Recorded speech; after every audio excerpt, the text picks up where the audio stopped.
Thank you very much for this opportunity to be with you in this international conference. I was so excited to be invited to participate, and so far I'm so pleased of the excellent presentations I've heard. Tonight I'd love to share with you some thoughts about how Christian spirituality in a more specific way helps us in a nowadays coronavirus world to thrive. Not only to survive, not only to cope with it, but to thrive. So I've heard so many times today that there was a speak about, or a presentation about postmodernism, or what are the characteristics of the world that we live in today. And some have called it post-modernity. There are also a lot of definitions that are speaking about post-modernity, or even meta-modern world, meta-modernity. So I'd love to go with post-modernity because it's more common to all of us. So we all know that post-modernity was born in the cradle of skepticism and irony. It questioned traditional values, final truth, and morality.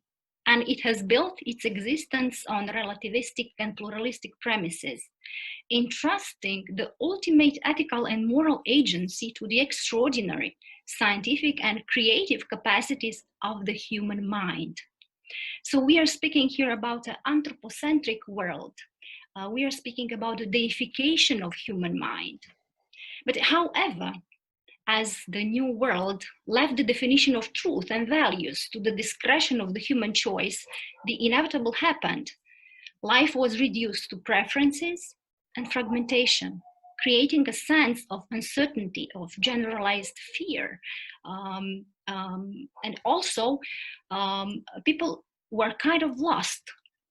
So out of the desire to regain stability, societies, and particularly Western societies, have opened up toward reevaluating their existential paradigm. And of course, somebody mentioned here that we are living in a post-secular society, because it was spirituality that gained primacy in the search for an answer to this excruciating dilemma of life. Human existence seemed to be much more than just reason, science, or technology. It was also emotion, spirit, and transcendence. However, even the revival of spirituality in Western societies would not neutralize the anthropocentric and pluralistic existential view. Even in the postmodern age of the spirit, as well in the age of the reason, human agent was encouraged to choose again between a multitude of values, truths, and most recently, between many and a multitude of spiritualities. So what do we see nowadays when we face the world of spirituality and the choices that people are having? First of all, we see that human spirituality is perceived as constructivist and participatory. Human being is a proactive and co-creating agent of the final mystery.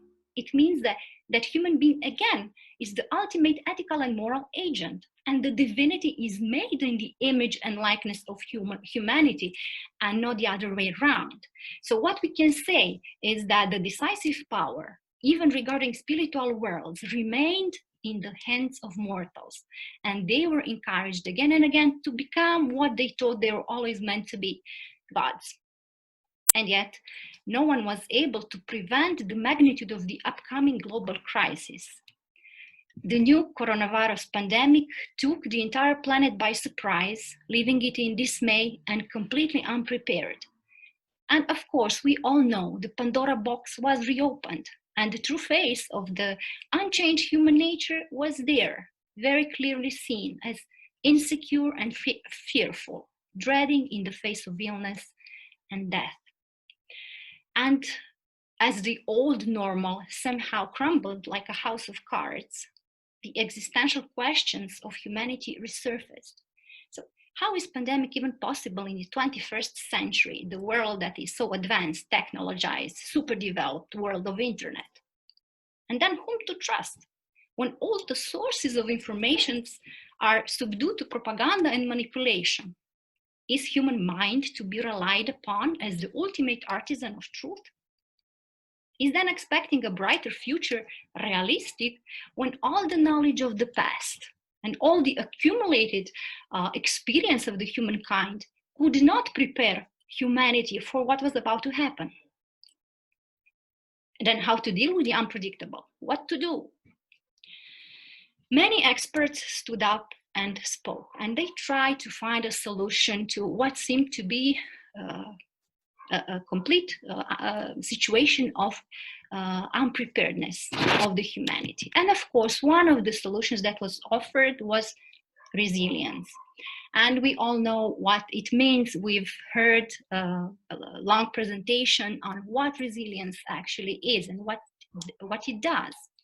But shortly, I'd love to mention a couple of characteristics of resilience so that we may remain with maybe those most important things. First of all, resilience is the amount of pressure and change a system can tolerate without collapsing. So it presumes that there's a need for flexibility. Then resilience also refers to the extent to which a system is capable to become better suited to its environment by means of self-reorganization. So the system needs to use its own elements in a new way or to adapt. And of course, in the end, resilience must include learning, a change in behavior, and it presupposes acquiring knowledge and new skills. Again, I think we all know that resilience is individual and communal resilience, and they are deeply interconnected. So whenever facing adversities, whenever facing extreme suffering, whenever facing illness and death, what do we do? Now, at a very practical level, what do we do? Okay, first of all, we have to evaluate what is the risk and what are the vulnerabilities.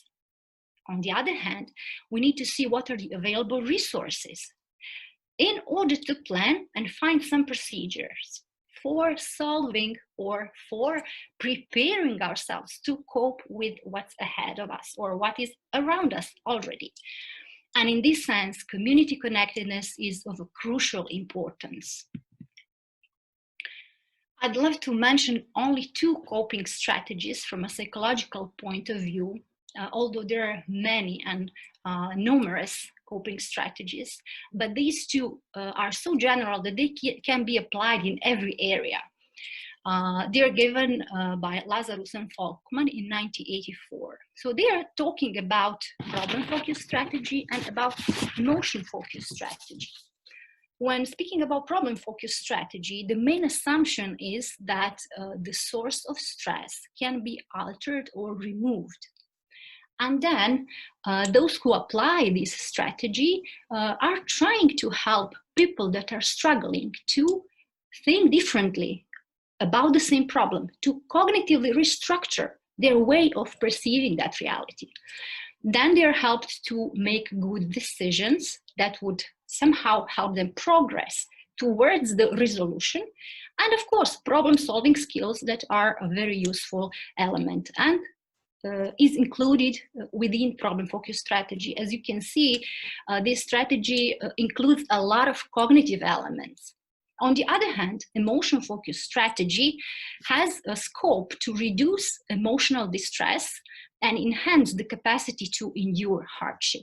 That's why it is focused primarily on boosting positive emotions and on somehow diminishing negative emotions and helping individuals to cope with them. Now, why? Because it is very well known that positive emotions are enlarging the capacities of individuals to cope with hardships. Negative ones have negative impact on thinking, on choosing, on behaving. Okay. What are some qualities that are developing when we are facing hardships and when we are looking towards becoming resilient? First of all, there's flexibility. There's perseverance, there's the need for self-restructuring and for endurance and resourcefulness. Basic prerequisites needed in order to acquire resilience is hope, purpose, and meaning. And I'm going to talk a lot about hope, purpose, and meaning further in my presentation. Here, I'm just having a brief presentations of them. Then individual characteristics are also extremely important, and psychologists are talking about personality traits, high self-efficacy, internal locus of control, psychological flexibility, regulation processes, and so on, which are helping the individual to go through hardships. And of course, the last element, which is, I would say, equally important as all the previous ones, is qualitative social support, partnership, and local ownership when facing hardships. Now, the big questions that were that I was struggling with are actually regarding the reality of life. Because when you are facing illness and death, and you feel vulnerable, and you don't know what to do, you don't have the proper means, you have applied all the strategies that you know, you don't see any improvement. How to create sense out of these uncertain, erratic conditions? And then how to rediscover realistic hope for a future that you don't know how it's going to look like. And how to stimulate capacity for experiencing positive emotions. We've heard that they are very important. Yeah, but how to stimulate that capacity that you would experience positive emotions, boost flexibility, endurance, and all the rest, and resourcefulness. What do we need in order to be able to do that? And of course, I'm coming to the main point of my research. We need a place of inner safety and existential rootedness. We need a soil to be anchored in, and only from that soil of an anchored existence, we can extract unlimited resources for withstanding the hardships of life. And here we are. Of course, the solution is spirituality and religion as coping mechanisms. Now, not only Christians, not only the other religions have come out to realize that actually spirituality and religion has a very good coping role, yeah. But also scientists have found out that religion and spirituality are actually very good preventive mechanisms when people are facing adversity, severe suffering, even illnesses and death. So it was found that higher level of believing God is associated with a lower suicide rate. Then Dinner and Seligman in 2002 have found out that holding to religious beliefs and attending church is significantly correlated with higher well-being. Then a deep connection to God was found that it provides protection and comfort in difficult life circumstances, and it helps the formation of intentionality, direction, and meaningful orientation in life. And again, we are speaking about relationships. We are speaking about community. Cohen in 2002 has found out in his research that supportive relationships within a religious context are strong predictors of better coping with difficulties in life. And now, yet, we would like to know, what is the specific Christian contribution to coping with distress? Does the Bible have a solution for us when facing hardships, when facing the unexpected, when needing to hope for something that we don't know how it's going to turn around or to turn out in our mortal earthly lives? What do we do? How do we cope? I found out that in 2 Corinthians, and there are some paragraphs that you can see on the screen, Apostle Paul himself depicts an ample presentation of the afflictions he suffered throughout his life, from physical exhaustion and illness to famines, betrayals, persecution, severe punishment by flagellation and stoning, shipwrecks, and other traumatic experiences. And he also, in these texts, suggests implicit and explicit ways of how to cope with distress. The author that I was interacting with is Cruz Villalobos, Luis Cruz Villalobos, who has a very interesting work called A Practical Theology of Post-Traumatic Coping, Hardiness, Resilience, Post-Traumatic Growth, and 2 Corinthians. So this is what I found very, very interesting in this author. So he has found 11 coping keys. First key that he suggests that it can be found in these paragraphs from 2 Corinthians is paradoxical identity. So how does Paul perceive himself when going through all kinds of hardships in life? First of all, he sees himself both at the same time as weak, vulnerable, fragile, but also as a vessel of God's glory and power. Actually, his weakness is a reason, a path for God to present his power, to put his power and present his glory through him. Secondly, Paul perceives himself as normally, exteriorly decaying, but interiorly being renewed. He sees himself as a suffering servant, but at the same time as a transcendent, glorious being. So we can see that Paul is drawing his personal value, significance, strength, and power, not from what he sees with his physical, mortal eyes, but he is extracting this, all of this, from God, in whom he is anchored and in whom he is more than a conqueror. So Paul acknowledges both states he is in, and his perspective is changed. He sees what he is on this earth, but he looks through, his eternal, his transcendent identity, who he really is. Okay. Then the second key is faith, described in 2 Corinthians as faithfulness and perseverance. It was interesting for me to notice that actually perseverance, which means endurance, resistance, is connected to faith and to faithfulness. So it means that Paul can persevere because he trusts God. He has faith in God. And Paul perseveres because he trusts God, and that's why he is faithful to God. Paul has love for God, and Paul hopes in this God, who is his ultimate source of endurance. The next coping key is eschatological expectation or hope. Now, in many passages and verses, Paul mentions that he has a profound confidence in the power of God who has resurrected Jesus from the dead. And he expects God to do the same thing with him in the future. But not only that, Paul presents himself as being already resurrected with Christ. Now, okay, there is a present spiritual resurrection.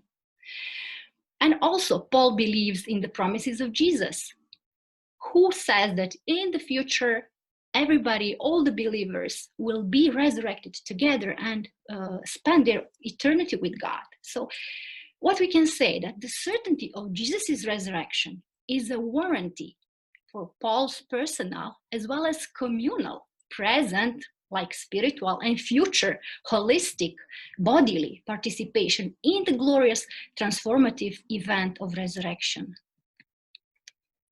The next key is resignification of death and traumatic events.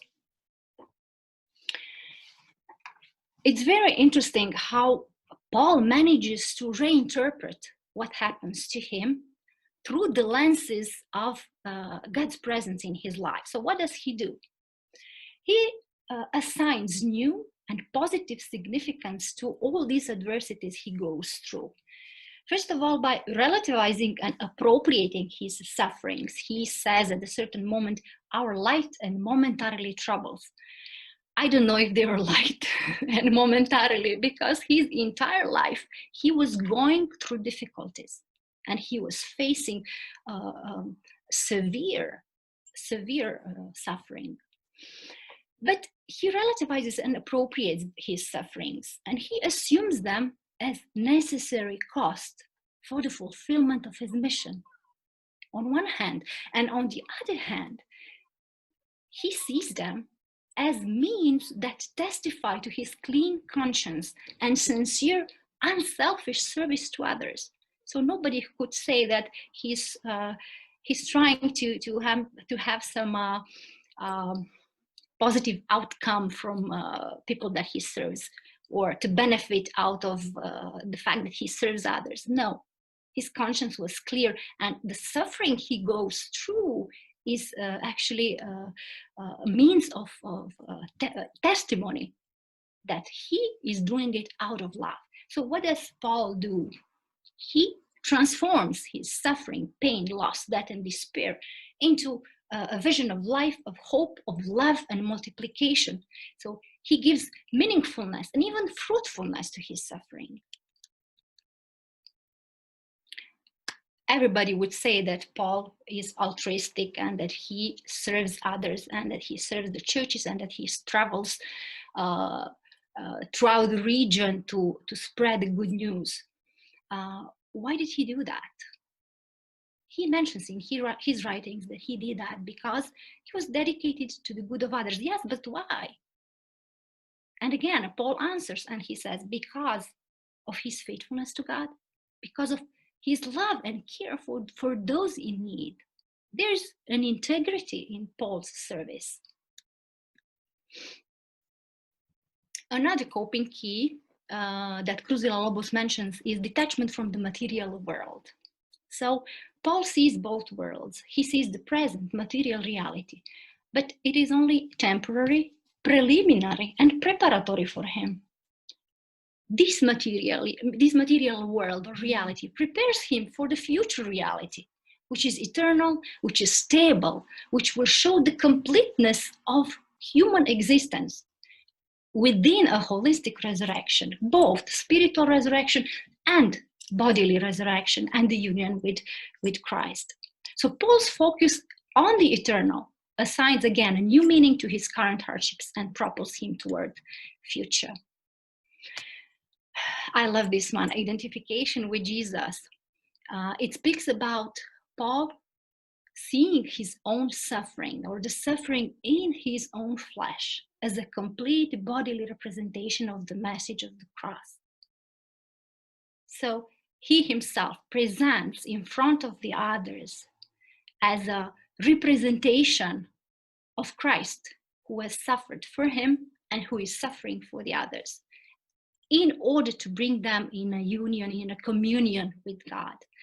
So again, that union of Paul with Jesus, that identification, maybe union is already too much said now, but identification with Jesus brings in Paul the eschatological hope of resurrection and helps him go through hardships and even overcome death.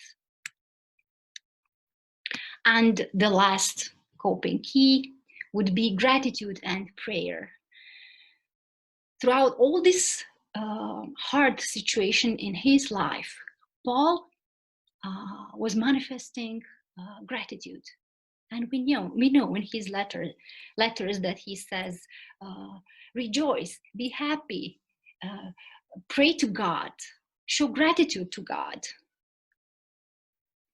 How can he do that? Where is his gratitude rooted in? Well, Paul's gratitude is rooted in his unceasing connectedness to God.